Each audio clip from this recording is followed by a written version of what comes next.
ಮ್ಯಾವ್ ಗಾಕ್ ಗಾಕ್ ಗಾಕ್ ಗಾಕ್ ಗಾಕ್ ಗಾಕ್. ಹೆಂಗೆ ಮರಿ ನಮ್ ಸಂಜು ಡಬಲ್ ಸೆಂಚುರಿ. ಮೊದಲನೇ ವಿಕೆಟ್ ಕೀಪರ್ ಕಣ 2ನೇ ಸತಿ 100 ಹೊಡಿತಾ ಇರೋದು. ಅದೇ 100 ರನ್ಸ್ ಇಂದ ನಿಮ್ ಇಡೀ ಟೀಮ್ ನ ಔಟ್ ಮಾಡಿಲ್ವಾ? ನಮ್ಮ ಹತ್ರ 5 ಕಪ್ ಐತಿ. 5 ಕಪ್ ನಮ್ಮ ಹತ್ರನೂ ಐತಿ. ತಿಗ ಮುಚ್ಚಲಿ.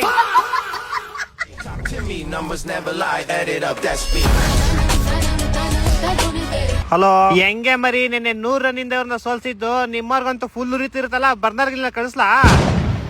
ಏನ್ ನಮ್ಮ 5 ಟೇಬಲ್ ಇಬ್ರು ಬಾರಿ ಮೇಲ್ ಇದ್ಬಿಟ್ಟಿದ್ರಿ. ಇಬ್ರು ಕೆಳಗಡೆ ಸಾಯ್ತಾ ಇದ್ರಿ. ನೀವ್ ಇಬ್ರಲ್ಲಿ ಯಾರು ಗೆದ್ರೆ ಸೋತ್ರೆ ನಮ್ಗೇನ್ ಶಾಲೆನೂ ಸಂಬಂಧ ಆಗಲ್ಲ.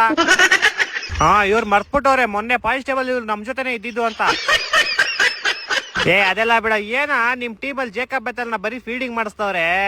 ಇವತ್ತಿನ ಮ್ಯಾಚ್ ಅಲ್ಲಿ ಅವ್ರನ್ನ ಬ್ಯಾಟಿಂಗ್ ಬಿಡ್ತಾರಾ ಇಲ್ವಾ? ನಮ್ ಬಿಡ, ಅಟ್ಲೀಸ್ಟ್ ಅವ್ರು ಫೀಲ್ಡಿಂಗ್ ಅವ್ರು ಮಾಡ್ತಾವ್ರೆ. ನಿಮ್ ತಲಾ ಎಲ್ಲಾ ಫ್ರೆಂಡ್ಸ್ ಗ್ರೂಪ್ ಅಲ್ಲೂ ಟ್ರಿಪ್ ಪ್ಲಾನ್ ಮಾಡ್ಬೇಕು. ಅವ್ರು ಒಬ್ಬ ಇರ್ತಾನಲ್ಲ, ಟ್ರಿಪ್ ಲೊಕೇಶನ್ ಪ್ಲಾನ್ ಮಾಡ್ತಾನೆ, ವೆಹಿಕಲ್ ಪ್ಲಾನ್ ಮಾಡ್ತಾನೆ, ರೂಟ್ ಪ್ಲಾನ್ ಮಾಡ್ತಾನೆ. ಆದ್ರೆ ಟ್ರಿಪ್ ಮಾತ್ರ ಬರಲ್ಲ. ಅದೇ ತರ ನಿಮ್ ತಲಾ ಸ್ಟೇಡಿಯಂ ಬರ್ತಾರೆ, ಪ್ರಾಕ್ಟೀಸ್ ಬರ್ತಾರೆ, ಇನ್ಸ್ಟಾಗ್ರಾಮ್ ರೀಲ್ಸ್ ಅಲ್ಲಿ ಬರ್ತಾರೆ, ಮ್ಯಾಚ್ ಮಾತ್ರ ಬರಲ್ಲ.